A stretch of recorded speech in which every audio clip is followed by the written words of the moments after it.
Firstly, my name is Doug Chalmers. I'm the Master of Emmanuel College, which is the college that you are currently within. I came from a life of military service before I came into here.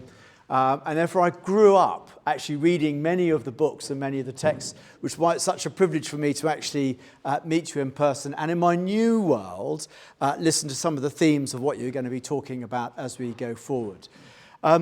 The other bit I have a joy to do, which is linked to my last life, is I am sort of the chair of the management board for the Centre of Geopolitics, which Brendan ably steers as we've gone from something fairly small, and thanks to some of the people present tonight, are growing into a research centre to continue to help the weight of going forward in a much needed area at this particular time of context across the world we are. And with that, Brendan, I will hand over to you. Thank you very much indeed, Master. It's hard to think of a more important topic to address at a university than academic freedom. It is obviously the bedrock of all our work and what we stand for. Little of what we do would be of any value without it. And so tonight we're going to look at this really important question from the geopolitical perspective. It's also hard to think of a person more qualified to address academic freedom than our speaker tonight, Michael Ignatieff. Now, Michael has had at least 3 overlapping lives. First, as a distinguished scholar with a close connection to this university, particularly, of course, as a senior research fellow at King's College. His books include A Just Measure of Pain, Penitentiaries in the Industrial Revolution, Wealth and Virtue, co-written, The Shaping of a Political Economy and the Scottish Enlightenment, then The Needs of Strangers, a biography of Isaiah Berlin, and most recently his memoir, On Consolation, Finding Solace in Dark Times. And that's merely a selection of his works. His second life is as an active participant in politics. He started as a Liberal member of Parliament in Canada, then became leader of the Liberal Party, and then finally leader of the opposition. His third life, which is really the life I think he'll be speaking to this evening, has been as a public intellectual and an academic leader of global renown, writing and commenting on issues such as nation building and humanitarian intervention. But also, very importantly in tonight's context, Michael Ignatieff served as rector of the Central European University, then in Budapest, during which time he had to deal, of course, with serious attacks on academic freedom, and I'm sure we'll hear more about that very soon. Michael Ignatieff, we look forward to hearing what you have to say. Thank you. Thank you for your patience. I thought some visual aids would help us, and I didn't anticipate that it would be so complicated, but thank you for being here and for this invitation. Let me tell you what I want to do in the course of this lecture. I want to start narrow and focus on Viktor Orban, illiberal democracy, and an important Chinese connection that helps us to see the illiberal democratic attack on academic freedom in a wider frame. I then want to talk about the relationship between academic freedom and liberal democracy and why academic freedom should not be ignored. Its place in anchoring democratic freedom is much more important than most theorists tend to explain. I then want to shift gears slightly and move away from Hungary, move away from Europe, and look at something we've all lived through, which is the globalization of international academic life, and then pose the question of how universities in democratic societies like ours relate to, interact with, are collusive with the great universities in authoritarian societies, particularly China. And then I want to conclude by asking what happens when the confrontation between China and Russia begins to impinge upon the international academic and scientific exchange between the hegemon, the United States, and the rising power of China. So that's the menu, folks, and I am first of all interested in this strange connection between conservative authoritarians inside democratic societies making common cause with conservative authoritarians in illiberal democracies. And then I want to look at the same complicated relationship between Western universities and universities in authoritarian societies, and then assess, as I say, the implications of the rising confrontation between China and the United States for international intellectual exchange. Let me first say just a few obvious things about academic freedom itself. It has two elements: the individual freedom of each of us to write and speak and think and publish, but it is not a general free speech right, in my view. It's a bounded right. It's the speech rights of a particular bounded community, this community, and it goes with obligations, and those are obligations to maintain academic disciplines and standards. As the French say, on ne peut pas dire n'importe quoi ici. We are bound by our disciplines, by academic training and rigor, to speak about what we know and only about what we know, in theory. The collective right of universities to govern themselves is the guarantee of that individual right, and it too is not unbounded. It's not the privilege of a private corporation to do whatever the hell it wants, although sometimes Oxford and Cambridge colleges behave as if that were true. It's in fact an obligation bounded with very strong obligations of accountability and transparency and service to the society at large, not least because society pays so many of the bills that we all depend on. The key point I want to make, though, is that academic freedom, both as an individual and as a collective right, is a counter-majoritarian guarantee of the freedom of us all. It's a much more important pillar of liberal democracy than we usually mention. When we talk about liberal democracy, we talk about the rule of law, we talk about an independent judiciary, we talk about free media as counter-majoritarian pressures on majority rule. But universities belong in that set of independent courts, independent media, independent institutions of all kinds, including universities, as a counterbalance to majority rule. And as we shall see, illiberal democracy attacks precisely at that point.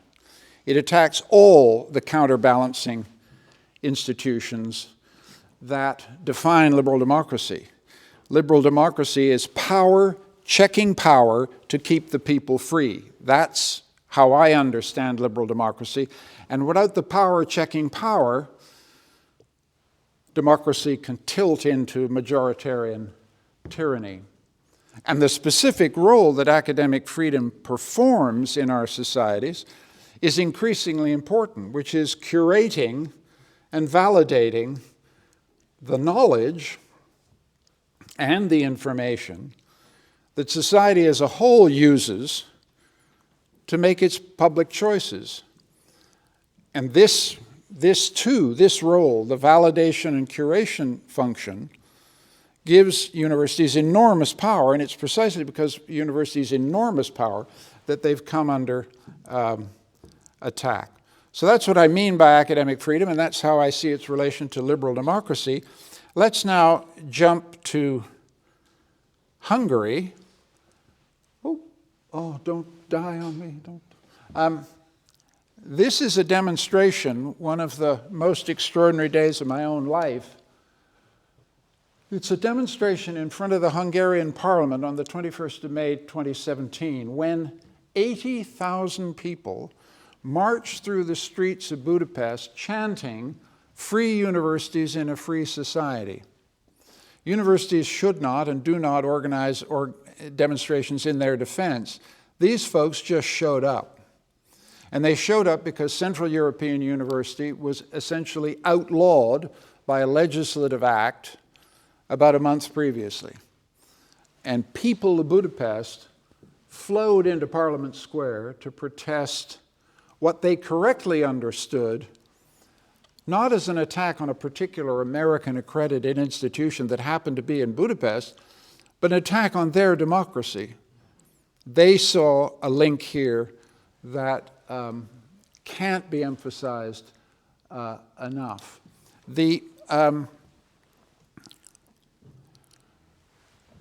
These are some of my own students as the demonstration ended. It was the largest demonstration in Budapest since 1989 and remains to this day the largest public demonstration of protest against the Orban regime. And it's significant that it was academic freedom that was the trigger. And again, we had nothing to do with it. The university shouldn't. Orban introduced legislation in February 2017 that essentially said we could only work in Hungary if we had the permission of the government. And they introduced a number of other changes. This was legislation that looked like law, walked like law, talked like law, but was a piece of pure arbitrary executive diktat, which we immediately appealed to the European Court of Justice, and 2 years later, the European Court of Justice agreed 100% with us that it was a violation of European law and European corporate law as well. Didn't make any difference, didn't save us in time. The university had to move its entire operation to Vienna, and we're now in Vienna, and we're fine. So it's not about CEU, it's about an illiberal authoritarian going after a university. And he didn't just go after CEU. This was our slogan during the two-year battle to stay. But it wasn't just CEU. Having gone after us, he then went after the pinnacle of the Hungarian academic system, the Hungarian Academy of Sciences, reduced it effectively to a kind of supper club for retired faculty. He then privatized the university system as a whole, introduced giving it stock from state companies as the basis of its funding, and then put Fidesz, government loyalists, in control of these boards, and essentially took over the entire university system. Hungary is a small country a long way away, but it's terribly important to remember its extraordinary intellectual distinction as a country. During the Manhattan Project, when the atom bomb was being developed in Los Alamos, whenever they came across a particularly difficult problem in physics, everybody understood that the only way it would be solved is if people started to speak Hungarian. Because Leo Szilard, Edward Teller, and a few other Hungarians who later went on to win Nobel Prizes were the intellectual powerhouse of that massive exercise. So this is a country that has, I don't like using this phrase, has punched above its weight in the world for a very long time intellectually. So what has happened to Hungary is of some moment to European intellectual culture. Not content with having thrown out a US accredited university that is required by terms of our accreditation to fulfill all the conditions of academic freedom under American law, Orban replaced CEU with Fudan. Fudan is, as everybody knows, an extremely prominent and important Chinese university. It's a very fine university, ranks 39 in the global ranking. But one of the features of Fudan's constitution as of 2019 was to replace references to academic independence and freedom of thought with a pledge to follow the leadership of the Communist Party. So you know what you're getting if you go to Fudan. You will have superb natural science and applied science, but just imagine what the political science taught at Fudan will be. You can bet good money that not a disobliging word will be uttered about Hungarian politics or equally about Chinese politics. So you begin to see that the Orban strategy was not just a little battle in a faraway country. It began to draw in the great powers, particularly China, which will establish this university sometime in 2025. And so the illiberal democratic project is in a sense, a global project, not just a project located in Hungary. It's single-party authoritarian rule, legitimated by free but not fair elections. Once legitimated by majority rule, then the project is to systematically hollow out all of the intermediate counter-majoritarian institutions in the society. The attack on CEU follows the hollowing out of the Constitutional Court, follows the crushing of the independent media. There's a sequence here and a logic to the project. And then once you've eliminated counter-majoritarian counterbalancing, you can then begin to sell off state assets to your buddies, and it is a system of organized theft. But not content with pioneering illiberal democracy in Hungary, he's now set himself to lead a global anti-liberal alliance. And for those who notice who travels to Budapest, it includes the right-wing pundit Tucker Carlson. It includes very prominent conservative Republican figures who want to learn from the master. Clearly, it is going to be very, very difficult for any American Republican, given the strength and obduracy and success of American counter-majoritarian institutions built into the fabric of the Constitution by James Madison. It's going to be difficult for them to apply to turn the United States into an illiberal democracy. So copying Orban is a somewhat more difficult exercise in the United States than it might be in Hungary. But the direction of travel, the penchant for majority rule, weakened counter-majoritarian institutions, seems to be definitional of authoritarian conservatism in the 21st century. And Orban has perfected the model.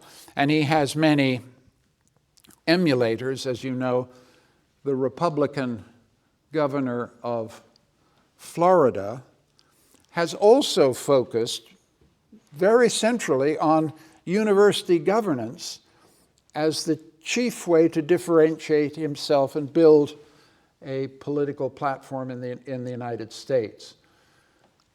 He's basically going to taken over the Florida higher education system, replaced the old boards of trustees, put in loyalists, and begun to walk back diversity, inclusion, and equity officers at the universities, rework the curriculum, and in fact, altogether take over one of the liberal arts colleges. So the point to draw here is the connection between attacks on university autonomy and academic freedom and a illiberal authoritarian project that essentially, and this is the aspect of it that is disturbing to a Democrat, to use democracy to weaken democracy. Orban wins elections, and having won elections, uses the elections to systematically dismantle the structure that protects the freedom of his fellow citizens. That's the pattern that is of some concern to everybody who's lived through it, as I have done. Let me now shift gear. I've talked about the internal challenges to academic freedom, a war on woke from the conservative right. The conservative right are not the only people who are problematic in relation to modern academic freedom. Some of this is, some of the pressure is coming from the other side of the political aisle. Speech codes, trigger warnings, decolonization of curriculum. Let me make it clear, because I teach history, the decolonization of the Anglo-American curriculum is a vital activity. Any modern university needs to rethink its relation to the imperial past, particularly in places like the United Kingdom, France, places with imperial histories. But it's very important to do this in a way that is true to the history, to the complexity of empire, et cetera, et cetera. We are having these debates at the moment, and they are difficult, but they need to be debates as opposed to ideological crusades. The other internal risk to academic freedom that I see as an ex and recovering university administrator is the tendency of university leadership to conceive these controversies as basically a problem of brand management and risk management. Instead of standing up for professors who are attacked and vilified and shamed by right or left, what is conceived to be the task of a university administrator is to defend the brand of the university, often at the price of people whose liberties and freedoms have been attacked. All of these have made academic freedom a battleground in our own societies. I wanted to shift the focus in the remainder of what I have to say to some of the external challenges, the ways in which the globalization of the international academic environment has created a whole new set of potential pressures that raise issues about academic freedom in our universities.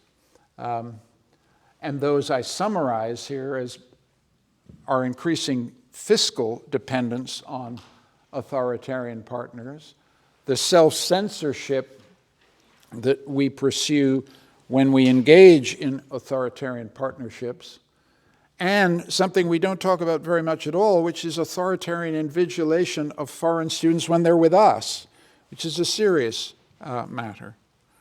The context of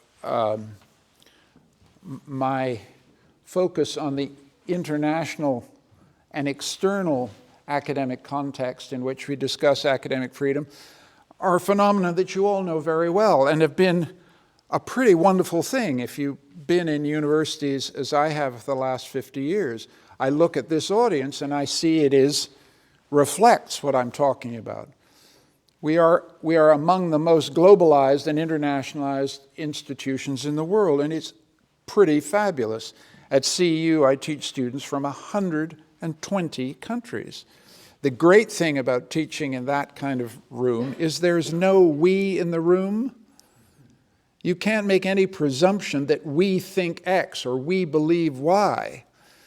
Every common proposition has to be tested and worked through in a dialogue with people from many cultures and lands and countries and experiences.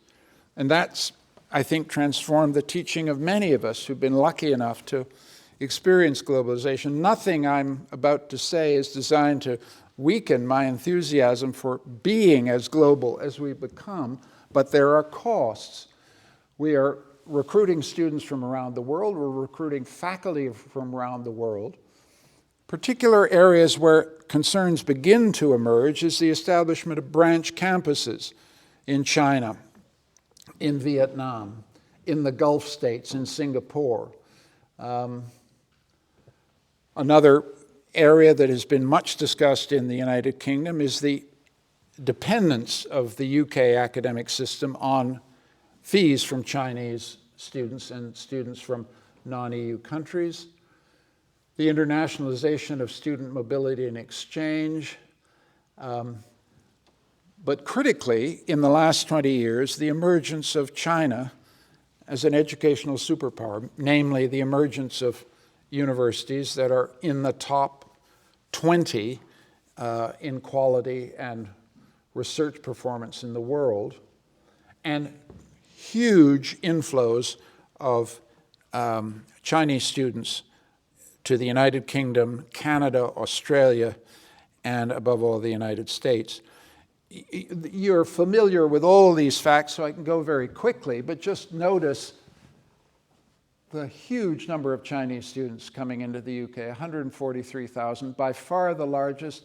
India second, Nigeria, Africa will be a huge area of growth in the globalization of education in the next 20 years. It's just beginning to happen.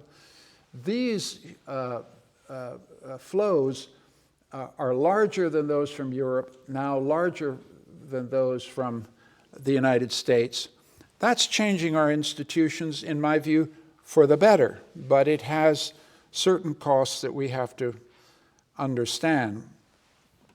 The numbers of students coming into the UK is cresting at 600,000 plus, and the percentage of income that UK universities derive from foreign students, chiefly Chinese, is now up at 21% of university budgets.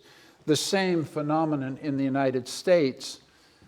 The dip there is COVID, but the surge of foreign students into the United States is unabated. It used to include me way back when. There are close to 300,000 Chinese students studying in the United States as we speak. And this is a very, very important social and historic phenomenon. We don't quite know what it means. It would be, I think, false to assume that 200,000 or 300,000 Chinese students come to the United States and come back singing, you know, America the Beautiful, and with a sudden enthusiasm for liberal democracy as we know it. There's no evidence that that interaction between Chinese students and American culture is a conversion experience. Many of them, as we judge, go back ever more convinced of the wisdom of the Chinese political system. So the interaction is complex. We don't know what it'll do over 50, 60 years, these flows of people into liberal democracies. We can't predict what the outcomes will be, but they're bound to be extremely interesting. And my gut tells me we want more of it.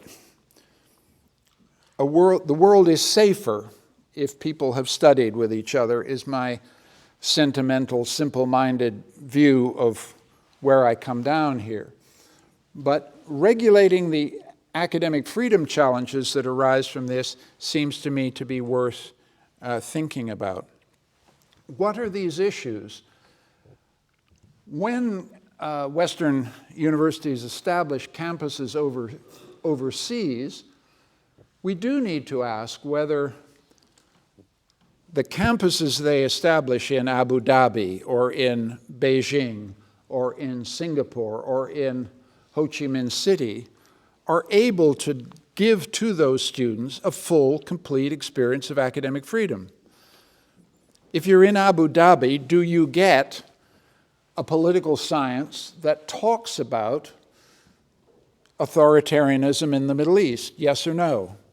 If you're studying with the Schwarzman program at Tsinghua, a wonderful program, and you want to go out and study the performance of Chinese hospitals in a small provincial city, can you actually go there and do that? Can you write up your research? Do you have access to Chinese research materials when you are studying in the Schwarzman program. What I've heard from Schwarzman students who come back, it's a wonderful experience, but it tends to be extremely frustrating to get the kind of free access to Chinese society that you need in order to engage with it. Then there are the questions for researchers of whether completely free academic partnerships are sustainable between universities in authoritarian democratic states. And the pressure, let's be clear, does not simply come from the Chinese side. Western intelligence agencies are now looking very carefully at their nationals who engage in research overseas in areas of critical defense importance. This is evidently happening in Canada, evidently happening in Australia, evidently happening, I think, in the United Kingdom, and raises a question of in certain key areas of scientific research, are our researchers free to collaborate, and are Chinese partners able to collaborate, and are we able to trust each other?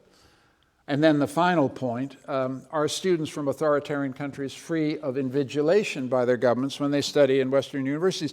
Let me tell you a little CEU story about this, and it's not about China, it's actually about Egypt.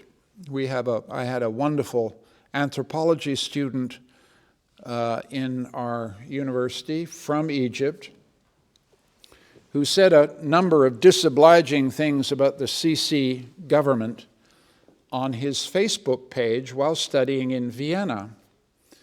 He flew back to Cairo to see his mom and dad and was immediately arrested. And I had to spend 2.5 years pulling every string I knew to get this kid out of jail. He spent 2.5 years in prison, was actually convicted of crimes against the state. And this is one example of the kind of pressure of which Western academic administrators may not be aware that our foreign students are subjected to. Second story of a similar kind, now from my time teaching at the Kennedy School, a wonderful Chinese student coming up to me in the corridor saying, "You may be wondering why I don't say anything." He was one of our very best students. I said, "Yeah, it did occur to me you're pretty silent in class." He said, "Because of the guy at the back." I said, "What guy at the back?" He said, "A fellow Chinese student." He had substantial concerns that this person, he couldn't verify, was essentially reporting on the political deportment of fellow students in the class. A chilling effect, therefore, on free expression by Chinese students in our own classrooms. We need to be aware of that as an issue. I don't say it's happening in every classroom. I don't want to make false accusations about Chinese students, some of whom may be in the room. I'm just saying it's an issue, and we need to understand and think it through. All of this in a context in which we're all aware that Chinese universities, it's one of the most astonishing aspects of the Chinese emergence, are now producing at least 2 universities which rank in the top universities in the world. 15 of the top 20 are still American. 3 are British, and you know what they are. One of them is this one, the other one is the one down the road, and the other one is Imperial College. Tsinghua and Beijing are the 2 Chinese. The European, surprisingly, is an institution in Zurich. The Singaporean National University, an excellent university, but in a single-party state. And one is Canadian, my alma mater, the University of Toronto. This is an important fact in understanding the dynamics we're talking about. The Chinese universities are such good universities, it would be crazy for us not to be engaged with institutions of this quality. That's the point of this slide. Another thing to notice in our geopolitics of higher education is that none of the top universities are Russian. and that's important. Russia has a enormously great intellectual tradition from Lomonosov on down, fantastic contributions in history and the social sciences and the humanities. And Vladimir Putin, early in his reign, saw what was happening in China and thought he should invest heavily in world-class institutions, but has abandoned that goal and has integrated, as happened during the Soviet period, integrated the natural sciences and applied sciences into his defense establishment while basically shutting down the social sciences and humanities, to our immense loss. Well, occasionally our gain, because great Russian social scientists are emigrating and ending up with us. But this illuminates, I think, an important geostrategic choice that Putin has made. He's entrenched the regime as a fossil fuel-dependent petrostate, and therefore has no regime interest in the knowledge economy. And this is a very important contrast, it seems to me, with China.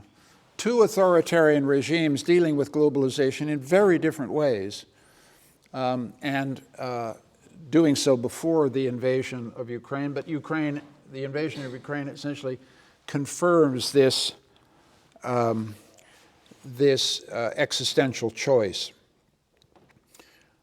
Putin feels he doesn't need the knowledge of the Western world in order to generate the budgets he needs to maintain his regime and his apparatus. But the Chinese, I think, have a very different view of regime interest in relation to the knowledge economy. They want to overcome their historic dependency on US patents and technologies. They want to flood the United States and the United Kingdom with students so they can learn at the best universities. They want to develop their own world-class institutions. They want to further all possible research collaborations in biomedicine and tech with US and UK institutions. Where those voluntary cooperative engagements fail, they don't hesitate to engage in intellectual property theft and espionage, to the immense irritation of the security services of most Western countries. And the ultimate goal is to secure strategic independence in the knowledge economy of the 21st century. This then presents the United States with an extremely important challenge. You know who this is. This is Jake Sullivan. Jake Sullivan announced a national security strategy last fall, which attempts to manage a very contradictory situation for the United States.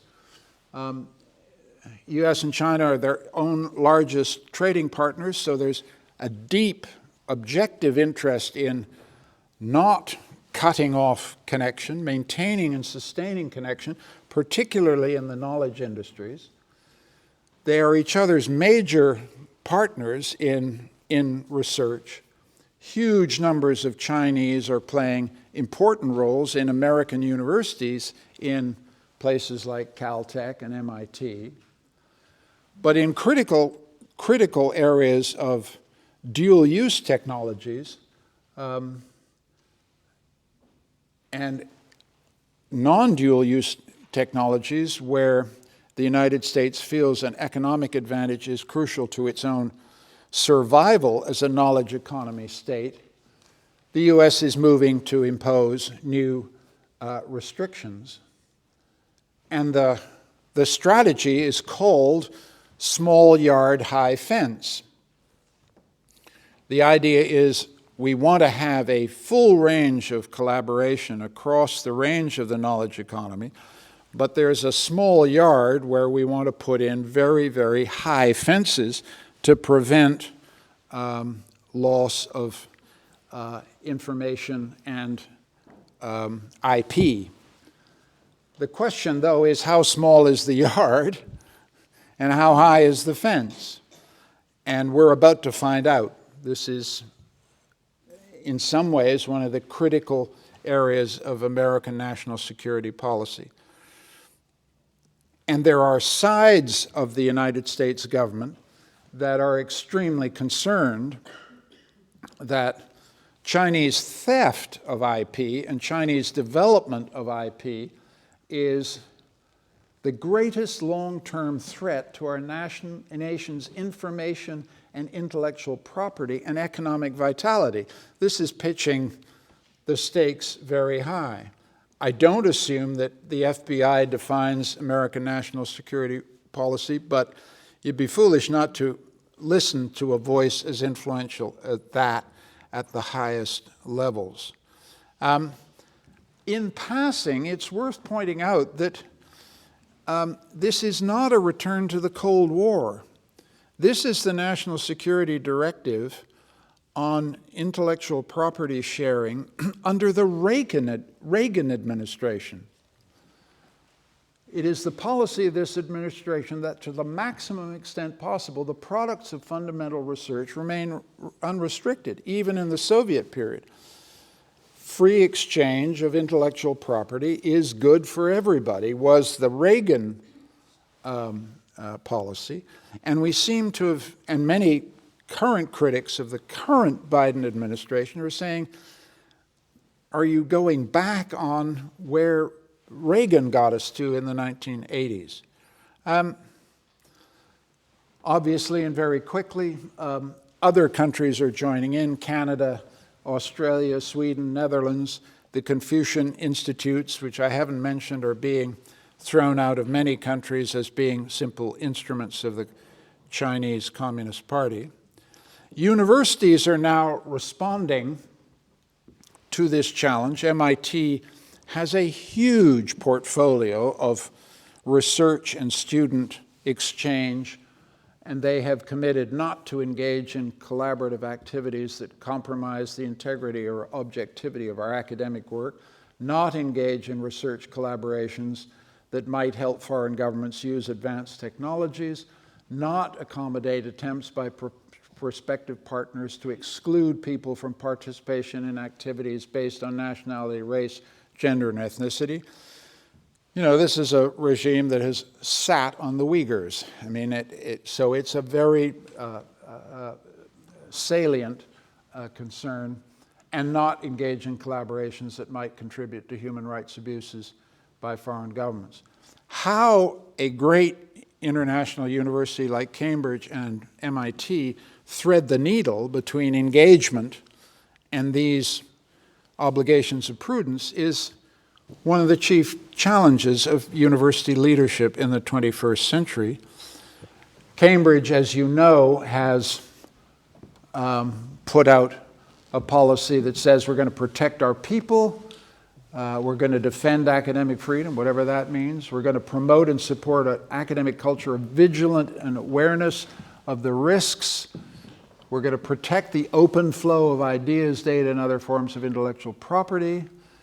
And we're going to safeguard the university's funding autonomy. All unexceptional fine words, but each one is deeply problematic. And managing this balance is going to be difficult, and it's going to be more difficult as the rhetoric of China-US confrontation increases. That's my point. The politics of this is going to be pushing universities to back away from their engagement with, you know, one of the most important sources of intellectual creativity and productivity in the 21st century, namely China. And how we manage this is going to be critically difficult. I am coming to a conclusion, and my conclusion looks something like this. To go back to where we started, academic freedom is under attack chiefly from a conservative counter-revolution against what you could call the liberal revolution, the feminism, gay liberation, what's called the permissive revolution. The domestic revolution in our interpersonal relations has provoked a powerful conservative counterattack, which has very great potency in the United States and some potency elsewhere, and has a very ambiguous relation to the ascendant authoritarian states around the world, particularly places like Hungary. This attack is global. It's important for us to understand it's not this country, that country. This is when Republican ideologues are making their journey to Budapest, you begin to get a sense that we're looking at something, and it's not just this country, that country, but something together. And it means, in essence, that if you're a liberal Democrat, if the authoritarians are uniting, it seems to me liberal Democrats should be uniting. Globalization of the academy is an enormously positive thing that we've all lived through, but it puts free universities and their relations with authoritarian regimes under a very high degree of scrutiny, and university communities need to be asking of their universities, what are the terms of our engagement with China? What are the terms of our campus in country X and Y? How far should we, in what circumstances should we ever compromise standards of academic freedom in that exchange? Free universities will have to clarify the terms of their engagement with these authoritarian societies. And the overall geopolitical climate of increasing confrontation between China and the United States, I think, poses a risk to academic freedom that is simply not on the radar of our discussion of this problem. That's really the message of this talk. And universities need to speak up in defense of two things: academic freedom on the one hand, but continued interaction and exchange with researchers and students from authoritarian societies, simply because one of the things we have achieved in a globalized world has been a kind of uncertain, not perfect, global intellectual commons, and that's a precious achievement that we should not lose. And with that, I stop and thank you for your attention.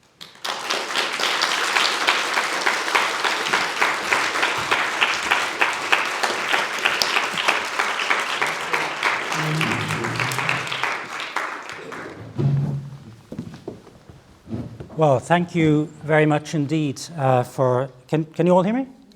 Perfect. For opening up this subject and showing the intersections between academic freedom and geopolitics in this way. I have lots of questions, and I was going to ask you more, but in view of the fact that we started late and we want to get into audience participation and discussion very quickly, I'm going to limit myself. I suppose the first question I wanted to ask was whether you see any distinction between the arts and the sciences. Because it was very striking to me that on the one hand, I said at the beginning that the bedrock of what we do is academic freedom. And yet, as you showed, there are historically universities in the Soviet Union, obviously, were very good in the sciences. And you mentioned Fudan and other universities in the People's Republic of China, which plainly also are very high in the rankings. So I suspect that's mainly the sciences. Yes. I'd be interested to know if that's the case, and whether you then think that there is that distinction and whether that should condition also our response to the problem.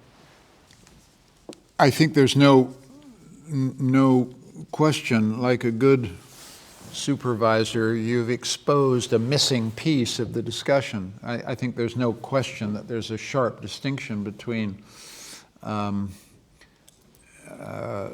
kinds of openness that the Chinese government feels it must allow in relation to basic science and applied science, and the controls it imposes on history, philosophy, and the social sciences.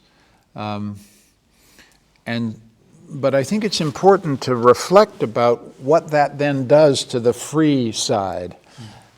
what happens to the free side is that they can talk about lots of things, but when they're out having worked all day in the labs together, the thing they probably don't talk about is politics.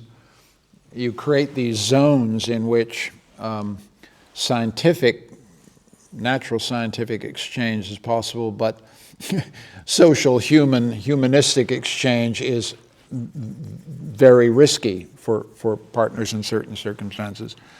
And, you know, one of the greatest beneficiaries of this split between the natural sciences and the social sciences in the 50s was Andrei Sakharov.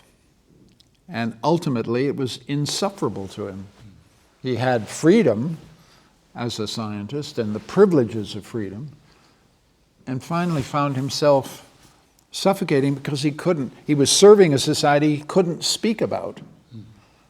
Well, that may be an issue as the vice tightens in China, that the quid pro quo of coming to Cambridge 3 times a year and having terrific scientific collaboration with wonderful British colleagues is you've got to shut your mouth about a country for which you feel patriotic loyalty. It's not easy, and it's not. I'm not sure it's a stable equilibrium, is what I'm saying. I don't know how it will play out, but it's not a stable equilibrium.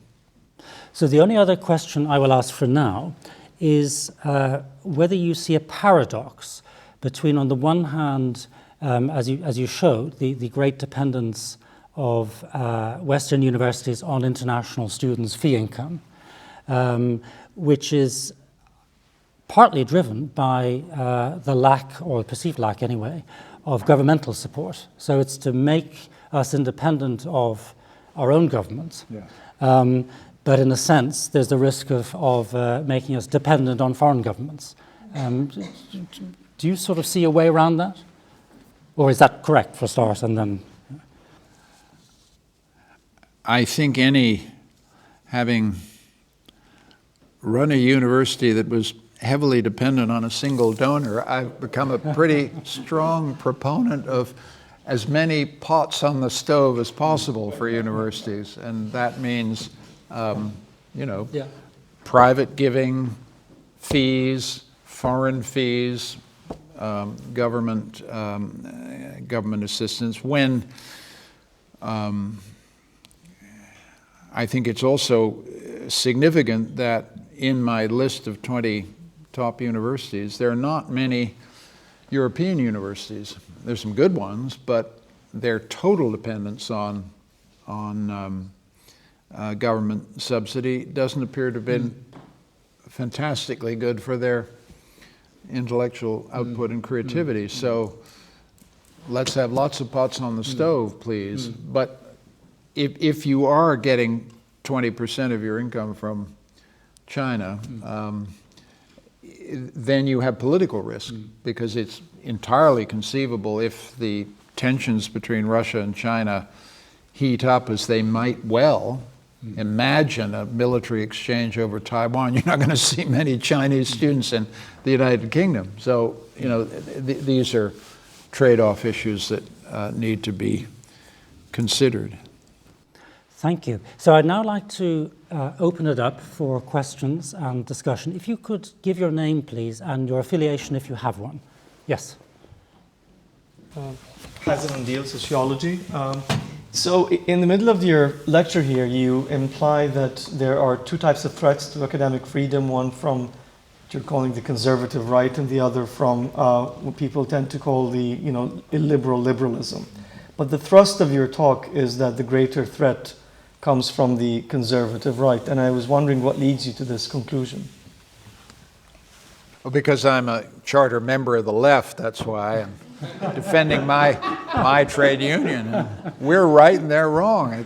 I don't know why you don't understand that. No, look. I'll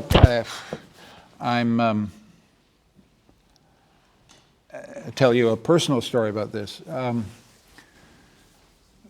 My worst moment as rector of CU was not the battle with Orban. My worst moment was when I invited Roger Scruton to give a lecture at CU, and 60 students walked out as he rose to speak. And I thought, how is it that a liberal institution that has, believes in open society and has spent a lot of time talking to these students about the obligations of listening to stuff you don't want to hear, walks out before someone speaks? Their grounds were that Roger has said, in my view, idiotic things about gay people, just idiotic things about gay people. But he wasn't there to talk about that. He was there to do a conservative critique of our liberal pieties, and he did a pretty wonderful job at that. No, we have I'm a Canadian liberal, which means I'm right down the middle. And there are moments when my natural sympathies are on the left. I said something in passing about the decolonization of the curriculum. I'm living that because I teach human rights in my day job. And the relationship between human rights and the end of empire is an extremely important but explosive subject. And I think the angry dialogue from some of my students saying, you're basically teaching a white, imperial, Anglo-American syllabus that must change, they're sort of right, frankly. Got to wake up. But so this dialogue seems to me, the tough dialogue is where is with your friends, not with your not enemies, but your adversaries.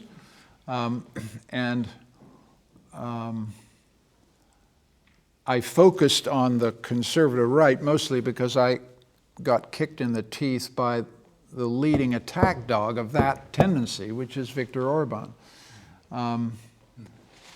But I don't think that's the only problem we've got. That's what I would say. So we have two questions here in the front. Yes, please.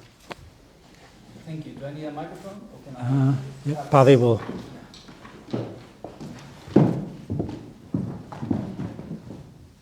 Thank you. Can you hear me? Thank you so much. So just a small observation, if you can hear me. Max Kunzberg, Faculty of History. So your observation about the more people studying abroad making the world a safer place seems plausible, but it's also interesting to note that not only Chairman Xi, but a high proportion of the top politicians in China were educated in the West, higher than previously in Chinese history and very high by international standards. So that's puzzling, I guess, in some cases. I was wondering if you could say something about that. I mean, another point on China in relation to what you said, a lot of the students and scholars visiting from China will be dissenters of one sort or the other, but they will also be in vulnerable positions and dependent on the CCP in various ways. So it becomes a practical question: how can we support them? How can we reach out to them? So I was wondering if you have any practical thoughts on that. Thank you. I think I said somewhere in the middle of the talk that I don't subscribe to the view that international student exchange produces ideological conversion. I just think it's the wrong way to think about it. I think ideology aside, many people find the experience of, say, expatriation to Britain deepens their attachment to Canada, for example. I mean, expatriation has very complicated effects. Exposure to democratic society can be very disillusioning. You look at the triviality, frivolity, downright stupidness of our debate, and it makes you long for clear authoritarian leadership. And an ideology, a Chinese ruling ideology, which says we promote people on the basis of competence. We are consistent with the Mandarin traditions of elite formation, and the people who rule us are the best and the brightest, is quite persuasive to many Chinese, especially those who do international education. So I'm not surprised by your statistic that those who are trained here don't go back and serve their regime. The other thing is nationalism and national pride are very, very strong things. They're much stronger than almost anything else. Why not? I mean, if it's strong in us, it'll be strong in them, etc. As for support for, that's a very poignant and personal issue sometimes. There's a wonderful Hungarian economist called János Kornai, who was absolutely crucial to providing the economic analysis that helped leading officials in the Chinese Communist Party begin to liberalize the economic regime in the late 70s, early 80s. It's quite a famous role. He spent the last parts of his life in tearful conversations with his former Chinese students visiting him saying, it's over.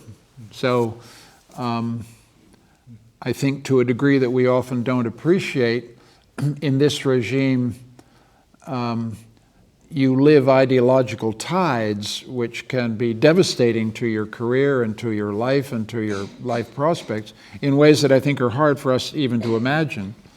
But I remember János talking to me about these wonderful Chinese folks who, in that far gone day in the late 70s, 80s, thought we are leading this society not only to a market, but also to a pluralistic political system, and now realizing this is not where their history is going. So the support is more complicated than just staying in touch. It's also living with them as they live the history of their country and some of its consequences for them. Please. Yeah, thank you. Shruti Kapila, History Faculty. Thank you very much for that. I have a couple of questions. One really, how special do you think the university is to the story of, as it were, the degradation of liberal internationalism in the last 20 years? Because after all, the story you tell of, say, could be also said about the US defense establishment, say something like the Congress for Cultural Freedom, which created area studies departments in America, as well as even, academic disciplines in the humanities and social sciences of the non-West in the last 50, 60 years. Mm-hmm. So how special is actually the university to this problem, which is actually just a great power game, in which we perhaps for the first time have seen a contestation to liberal internationalism in the first time in the last 17 years. So that's really the first question. The second question is much more about, I suppose, experience. Why is it that the so-called danger of Chinese authoritarianism, why wasn't the West more alerted to it 20 years ago? In that very high moment of globalization, that it's not new. These numbers have been rising for the last 20 to 30 years. So, thank you. Great questions, and my answers will be, I'm sure, disappointing. I think, first of all,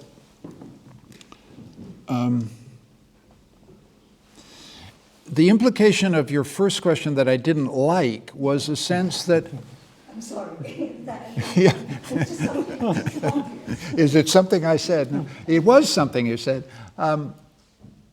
The sense of universities being unimportant or pawns in a game basically determined way above their heads by great power rivalry.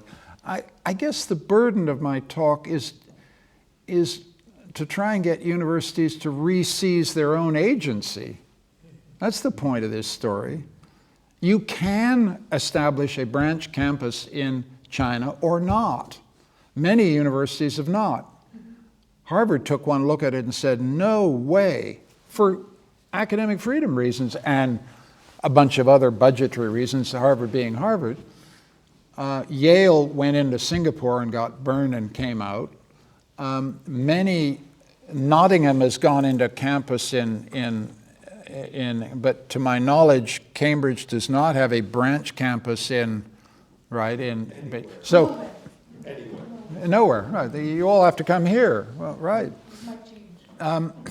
My point being is that universities are agents, and yes, the context is very much influenced by great power politics, but I think it's vital if I think of universities in kind of political theory as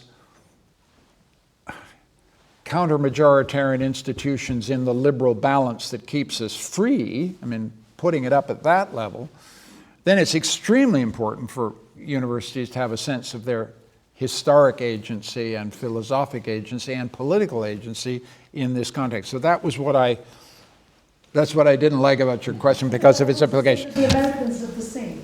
Sorry? The Americans did the same with knowledge. The Chinese are only catching up also with. No, I'm just saying, it's just a question. It's a fact. I mean, I'm not trying to be against what happened. I'm just saying that a lot of the departments were also established in that manner. Oh, sure. The Congress of Cultural Freedom is another conversation for another time, and the United States has been quite aggressive in the promotion of these things. But if you look at a place like CU was not in Budapest because of the United States government. It was because of this crazy Hungarian refugee called George Soros who wanted to come home and do something for his country, and was often a considerable embarrassment to the U.S. government and a considerable critic of the American government. So I just think a story of agency here is important. The second question, you need to repeat the second question. I'm sorry, I got slightly carried away. Sorry? What was the danger of Chinese authoritarianism? Not seen 20, yes. Well, I think some of that has to do with wish fulfillment of an important kind, slightly on both sides. My previous story was about János Kornai. Kornai, wrote the Economics of Shortage, the great historical demolition of the structure of socialist economics in the late 60s, early 70s in Hungary. And it had a really detonating effect on the legitimacy and credibility of socialist economics through the 60s and 70s and 80s. And then he goes to China, and he meets a lot of Chinese who think, we've read your book, it's sold 100,000 copies, we want you to apply it because we want to we want to go to full marketization. And we want to go to full marketization because we think it'll produce political liberalization. János Kornai was no fool, and the Chinese weren't fools, but many of us believed that economic liberalization would produce political liberalization, and we would be looking at convergence. So if we should have seen it 20 years ago, some of it has to do with what we thought, the knowledge produced in these institutions. I certainly, when I was teaching at Harvard in 2000, when China gets into the WTO, we were all singing a song that was hopeful about convergence. And I think we were stubbornly blind to Lenin and the new economic policy in the 1920s. We were blind to certain other stories.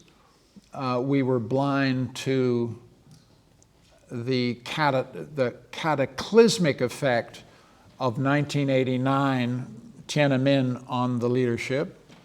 we were blind to the cataclysmic effect of Gorbachev on the leadership. We just didn't add it was a failure of historical imagination precisely because we were so enraptured by a vision of convergence and a certain story about globalization that just turned out to be completely and utterly false. A failure of our historical imagination, failure of the historian's profession,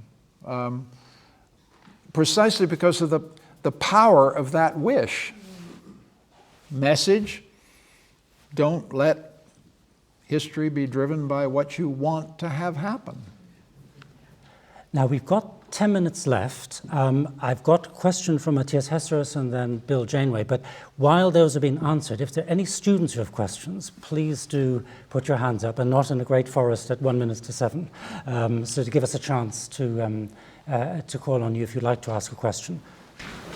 So my name is Matthias Hesserus, I'm a historian, and I thank you first of all for a great talk, very interesting. And it led me, this is more of a comment, it led me to think about how committed are we to democracy also in the Western countries now. As we sort of take it for granted. I'm Swedish, so we really take it for granted in Sweden. But it's an extraordinarily interesting project at the Political Science Department in Uppsala right now, where they've been looking at how Swedes, who always rank in the top in terms of liberal values and how we view democracy. And they actually posed a rather clever question, and this is on an aggregated level, so all political spectrum. In what circumstances could you pause democracy?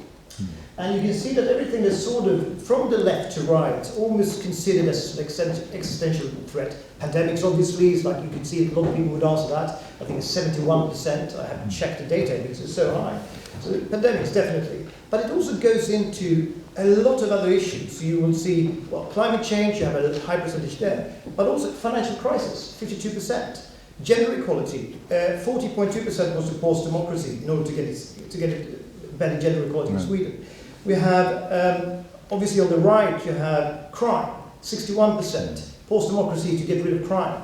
And that tells you something also about, this is in a very liberal country, so it's a deeper question as well, how we ourselves look at democracy. So it's just fresh out, this came out in March. It's a big project, it's quite, and it's cleverly done. I think it was very interesting. Well, that's if the Swedes are getting wobbly, we're all in trouble, no question about it. Look, part of why the Orban story had a deep effect on me was the supine silence of the Hungarian population, apart from those wonderful people who demonstrated, which was the one big demonstration. The supine way in which, and I'm married to a Hungarian, so if I say nasty things about the Hungarians, I feel I've earned the right to, because I live with them. The supine way they've accepted the dismantling of a democracy, the impoverishment of our understanding of democracy as it's been reduced to majority rule, and the very idea that democracy is not that, it's power checking power to keep the people free, with a strong emphasis on individual freedom as what a democracy is for. Our very understanding of democracy is degraded, and having done 5.5 years as an elected politician, Charles Clark is here and has had much more experience than I, our democratic institutions are in not very good shape. The representative function is, in my country, Canada, hollowed out. Power is highly centralized in all these systems. Consultation is symbolic rather than real. Citizen involvement is poor to non-existent in some cases. So we have real problems. And the Orban story is a story about how scheming demagogues can use democracy to abolish democracy. And, you know, the the lead democracy in the world is conducting a hair-raising experiment in just that right now. And it's not certain at all. I mean, I was at the Kennedy School last week doing a job and watched a presentation in which, as a policy exercise, the students at the school were asked what they would do in a situation where, in the 24 election, Biden-Trump, Biden wins the popular vote, but Florida comes out hung. So there's a question of who gets the Florida votes. The Supreme Court, for a second time, throws the election to Trump. And Biden has the question of whether he concedes, as Gore did in 2000, or says it's a steal, right? And then it gets worse. What do the chairman of the Joint Chiefs of Staff of the United States military do in a situation where there is a legitimate question as to who is the president of the United States? Where does the allegiance of the military go? If the best public policy school in the United States is actively asking its students to look into that abyss, I mean, it's scary times. And whatever you think about the United States, and as a Canadian, we're a perfect country. We live next door to them. We have difficult relations. But there is no question that if American democracy goes down, it goes down in lots of other places very quickly. It is the lead democracy. So it's alarming.